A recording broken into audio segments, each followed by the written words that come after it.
Well, it is summer, and maybe you have a kid going off to college soon, and that might scare you a little bit. You are going to possibly be an empty nester. Maybe it's your last child going off to college. Well, we have Joel here. I don't think you have any children going off to college yet, right? Not yet. Okay. I got a few years before that happens. All right, so you can think about that, but you have been in that situation where Yes, I you have. left home and went off Yep. to college. What was that like for you? And maybe you could tell us a little bit about what it was like for your parents. Well, I mean, I don't know exactly what it was like for them. I was the firstborn, so I was the first child to go off to college. I think my parents were probably a little anxious. I was the first one. I've been told from other people that letting your child go the first time is pretty hard.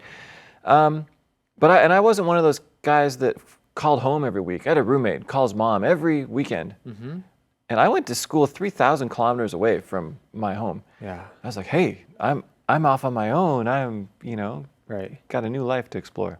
All right, so you didn't call your parents, but Not you're on your own. But it changes. Yes, of course. It does. And that's my next question. What are some ways that your relationship with your parents changed after you moved out?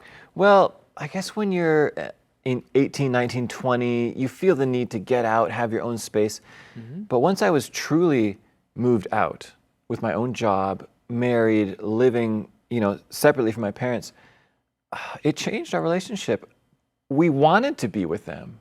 We weren't together because you have to, because you live together. I miss these people and I want to spend time with them. And that was really, really nice to discover that as a young adult. Absolutely. Yeah. So your relationship changed, and that was a good thing, right, for you. Well, as a father, Joel, what are some things that your kids have taught you? That I don't know what I'm doing, that I have a lot to learn. Oh man, so many things. You discover so much about yourself when you have children. You discover all the ways you still need to grow up.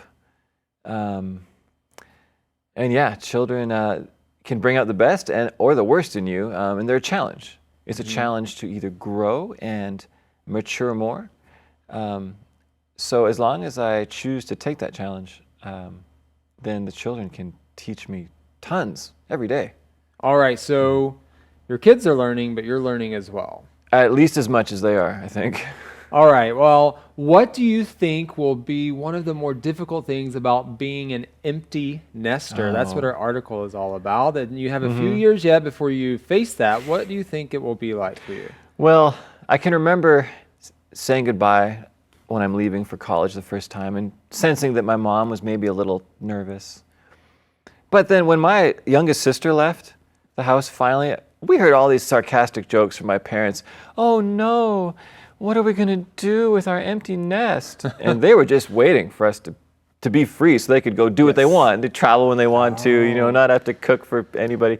Yeah. So there's a positive side to there being an is, empty and nester. my parents have taken full advantage of the empty nest, I think. All right, so there you go. You have that to look forward to as well if you're an empty nester. All right, well, thank you for joining us for this segment of Insights. Be sure to check out our parenting article for more details. Thank you, Joel. We'll see you all Thank next you, Brandon. time here on Insights. See ya.